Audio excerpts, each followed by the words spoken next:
echinodermata. It is one of the invertebrate phyla, and most of the chordate characters are shared in a phylum echinodermata. Right? They are deuterostomes.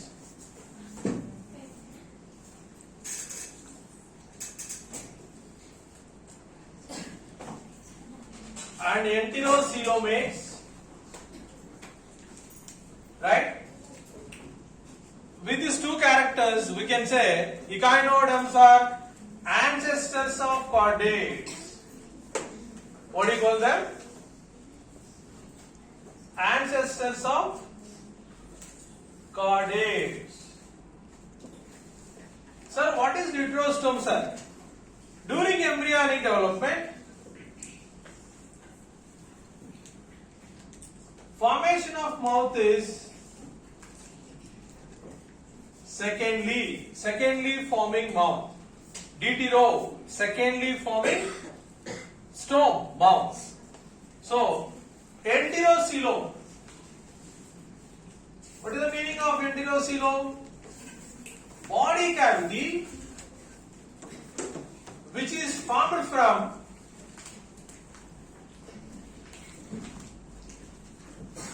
archentron cells. Archentron. It's a primitive gut. Archentron. Primitive gut. Right? So, this body cavity formed from a gut, hence we call it as enterocoelom. What do you call it? Enterocoelom. The name of the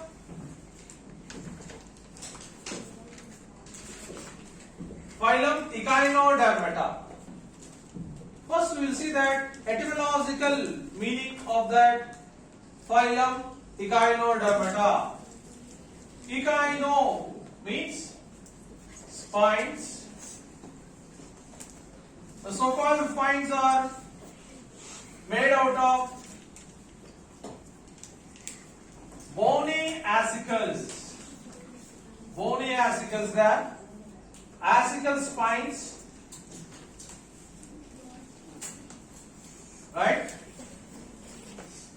Echino means spines. Dermis, which means skin, and eta or ita, which means present. So let us going to write the combined meaning of that, all etymological breakdown of that.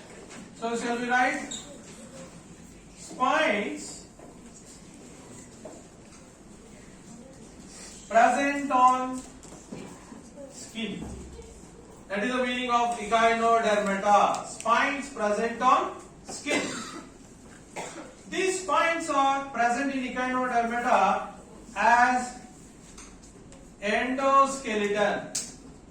In this animal kingdom, there is a little concept, right, on this skeletal structure, right? In a sponges, spacules are present. Calcium carbonate spacules, siliceous spacules, and spongin fiber as endoskeleton, right? In arthropoda, chitinous exoskeleton, it is present out of the body. In mollusca, calcium carbonate shell is present as exoskeleton. In echinodermata, these spines present as endoskeletal structures. Remember, skeletal is a small concept in the animal kingdom. Skeletal system in an invertebrate phyla from porifera to hemichordata, right? So, what is the name? Spines present on skin, echinodermata. Let us going to see some general characters of echinodermata. Habitat: exclusively marine. All animals are living in a marine water. Here, there is also a concept in animal kingdom: exclusively marine animals. exclusively marine animals, Ctenophora, right? Echinodermata, Hemichordata, Urochordata, Cephalochordata, Cyclostomata, and Chondrichthyes are exclusively marine animals. What are exclusively marine animals in animal kingdom? Shall I repeat them? Right? Ctenophora, Echinodermata, Hemichordata, Urochordata, Cephalochordata, Cyclostomata, Chondrichthyes are exclusively marine animals.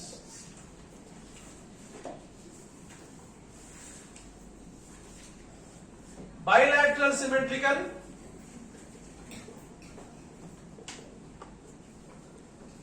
triploplastic, organ system level of organization. Here, organ system level of organization is there, but due to the radial symmetry, very poorly developed organ system is observed in animals like echinoderms. Organ system level of organization is there, but very poorly developed organ system because their symmetry is radial symmetry. Adult symmetry is radial symmetry. Hence, they have a very poorly developed organ system. Right?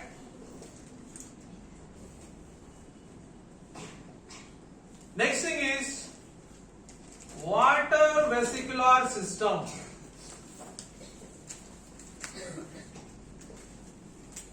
Right? Here we will discuss in detail about the water vesicular system.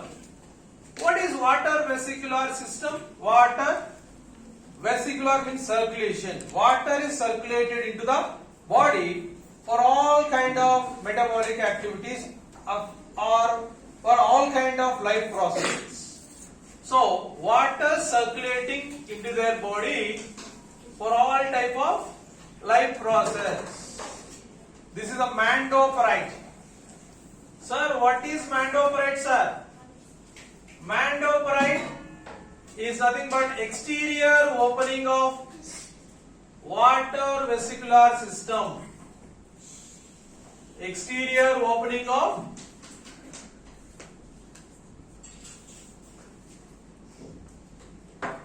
water vesicular system.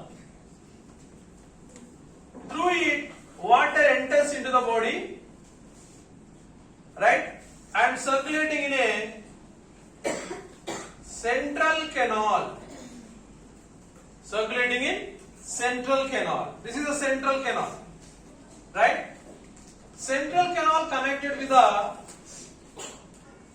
if you are taking starfish, there are 5 radial canals.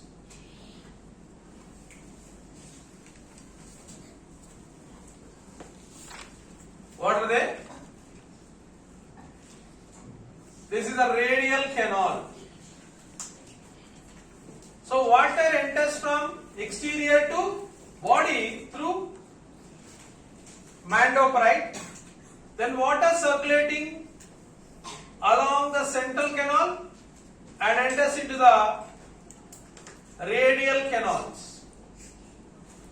So these are radial canals. Right? Each radial canal opens into the lateral canals, which are ultimately connected with a ampulla.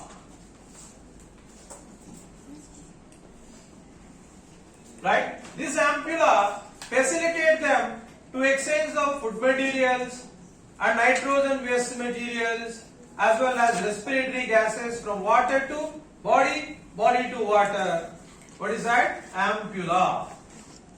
At ampulla, what will happen? Exchange between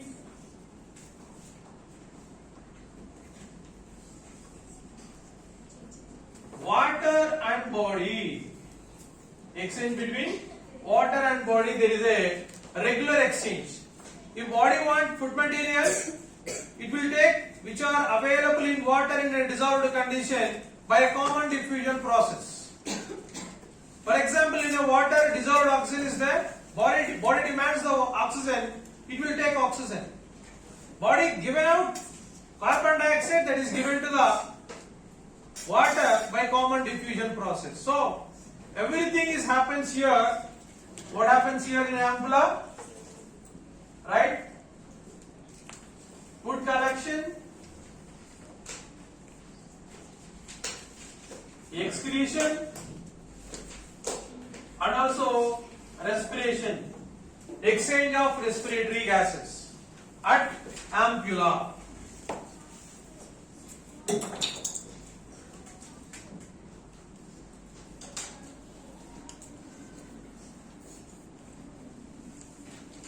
These are ampullas.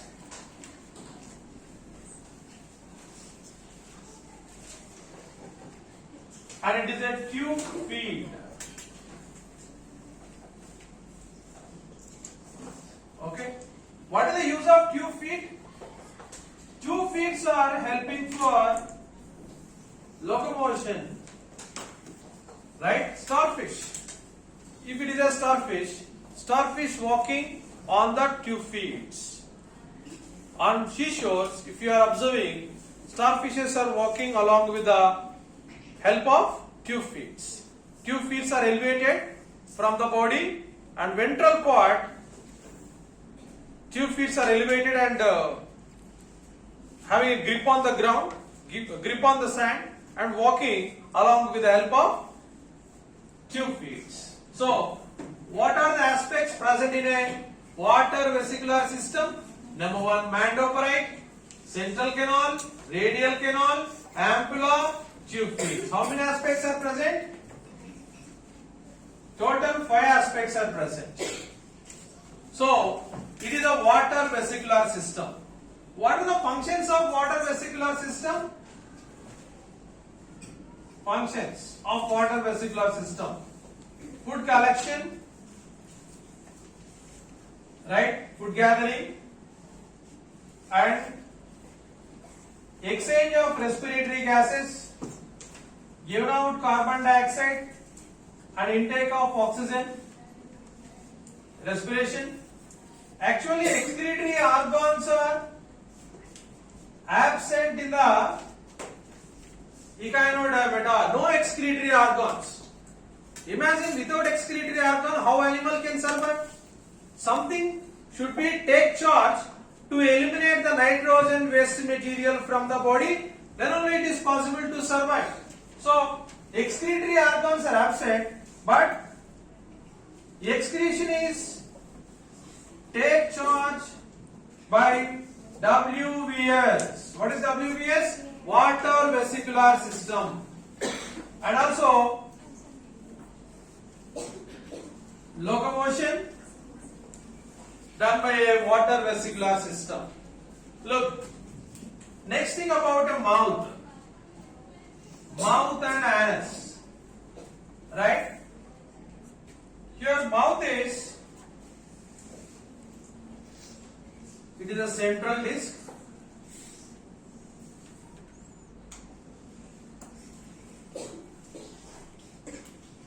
Mouth present on ventral side.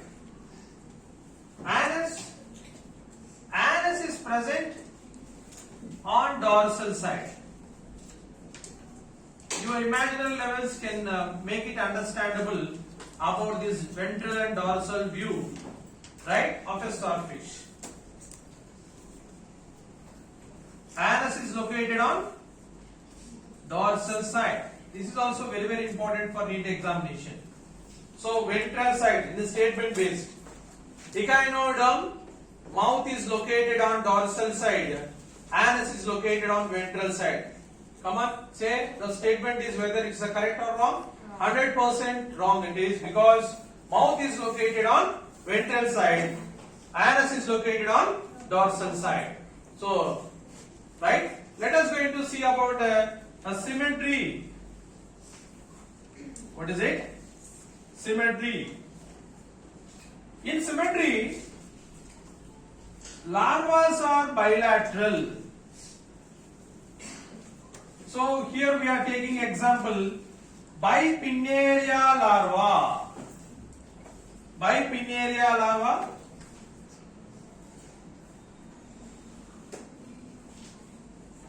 bipinnaria larva is a larva of starfish. It's a larva of starfish. I am going to draw this very rough diagram of a bipinnaria larva.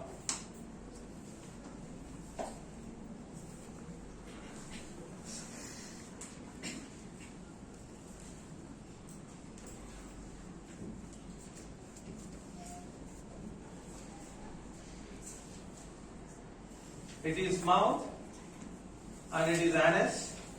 If you are bisecting along with the central axis or longitudinal plane, two equal parts are gained. Am I right? See that symmetry during larva stage, all echinoderms will exhibit bilateral symmetry. How it is bilateral?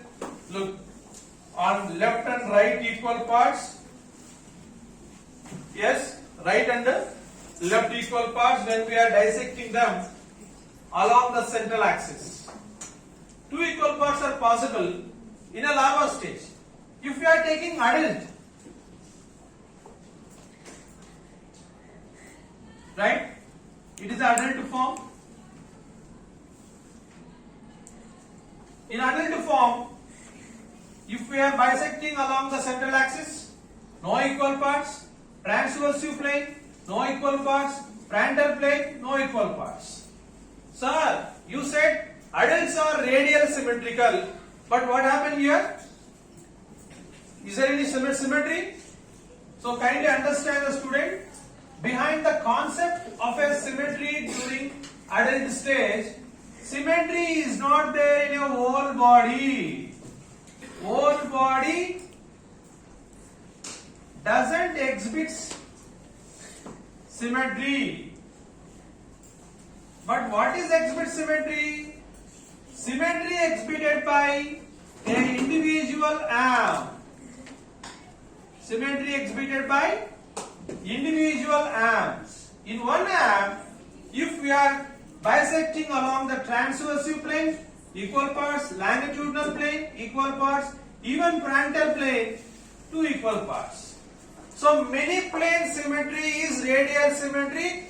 That symmetry cannot be observed in whole body, that is observed in individual arm. That's what we call it as pentamerous radial symmetry. What is it? Pentamerous. Penta means five arms showing or exhibit the symmetry called pentamerous radial symmetry. I will repeat for your better understanding about the symmetry. Symmetry exhibited by larva is bilateral. We take an example bipinnaria larva. It's a larva of starfish. But in adult, if you are bisecting the animal as whole body, it doesn't give any equal parts. But where the symmetry is there in a individual arms, not in whole body. Right? This is the complete explanation about echinodermata. The part of reproduction we will discuss in a next